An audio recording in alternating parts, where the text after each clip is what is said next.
Welcome to Nerd Mimic, and today we're going to do an unboxing of Richard Garfield's The King of Monster Island.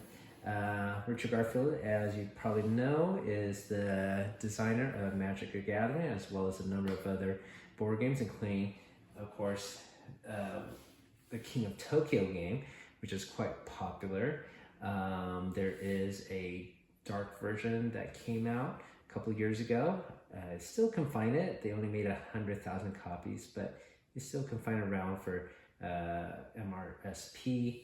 There is a different variant called the King of New York, which has some different mechanics of the Manhattan City, as well as buildings that you can destroy, and then subsequently vehicles and tanks come out, which is cool.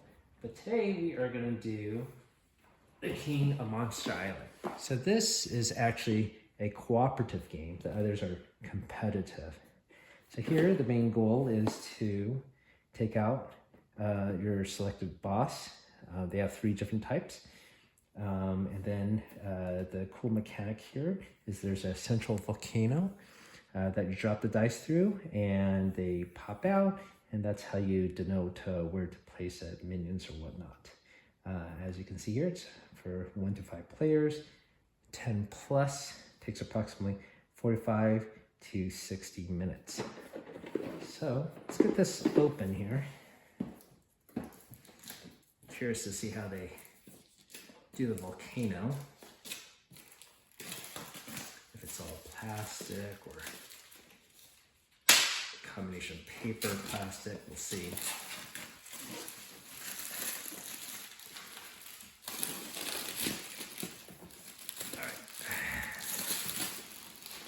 So I got the shrink wrap off.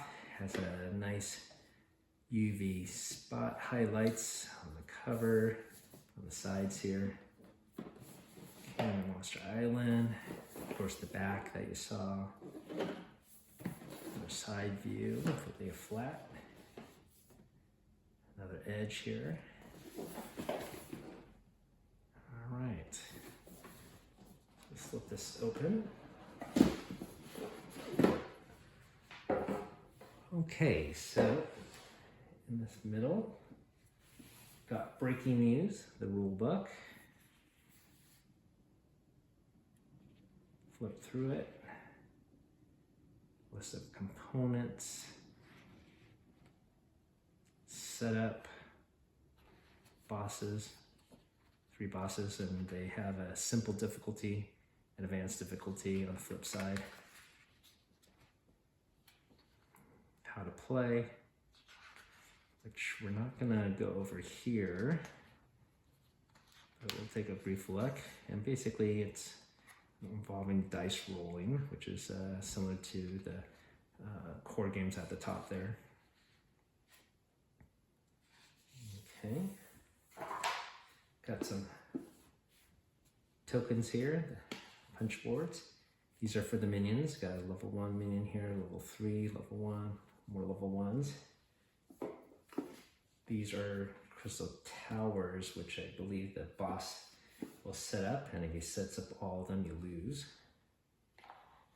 Some bonus counters here. Not sure what these do, but they probably denote energy for power-ups. This is a larger punch board. This actually has what I believe is the volcano punch out here. Here is the board game itself. And of course, you put the volcano in the middle.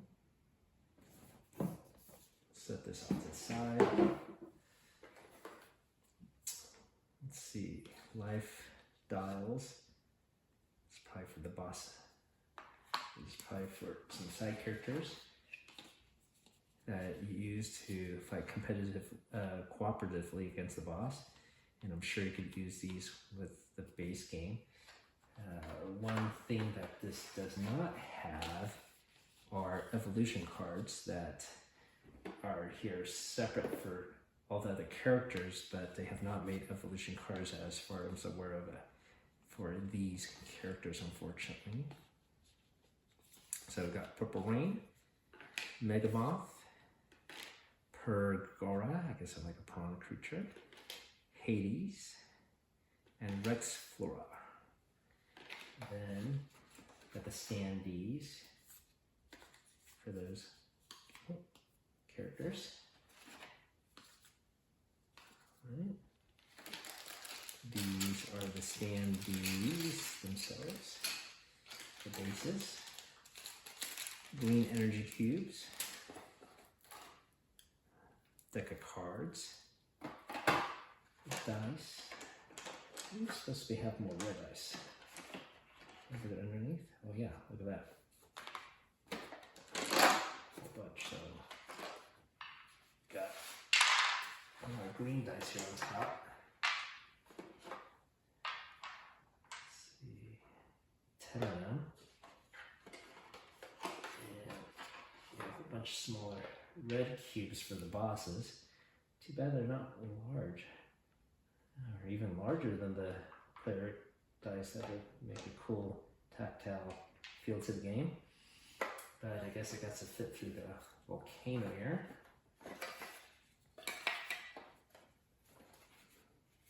Cloth bag for the minion tokens underneath.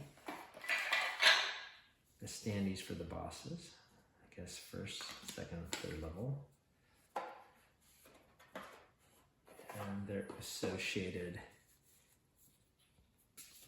boss cards.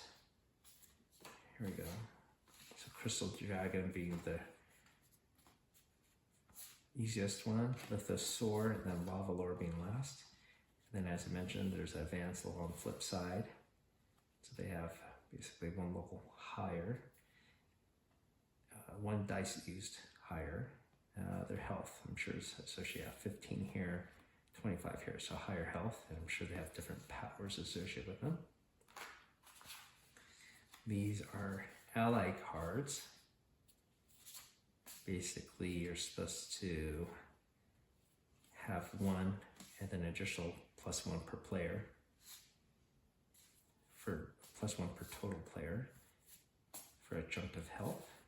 Got the ninjas, 8 monsters, mad scientists, the army, the media, and the med robots. Let's see if we can figure out how to get this volcano set up. So got the punch board here.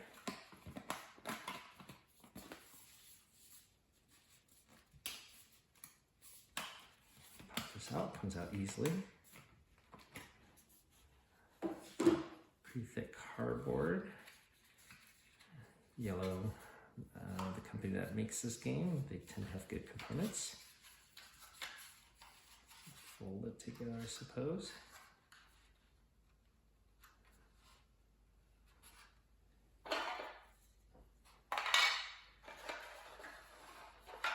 So, I guess roughly like that, and this holds it in place. So it doesn't actually stick together. Doesn't clip on either. Maybe there is a special position to lock it, as there's some teeth here that are a little bit longer. So here, these are the longer teeth, so this probably looks more like that. But that's probably as close as you can get it. So maybe you just have this face the back side. And we'll drop the dice within.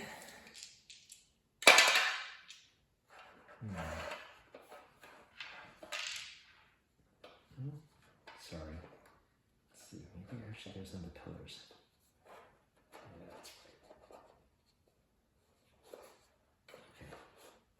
right. Okay. Now that comes in tight. So put the pillars within the rock bases there, and that fits in very tight now. And that's definitely more secure. All right, that's the volcano. So pretty cool gimmick here. Can't wait to try it out. hopefully that you find this interesting, and can't wait to try this game as the other variants were quite fun, and to play it cooperatively for the first time should be a blast. Thanks for watching. Please like and subscribe if you enjoy this.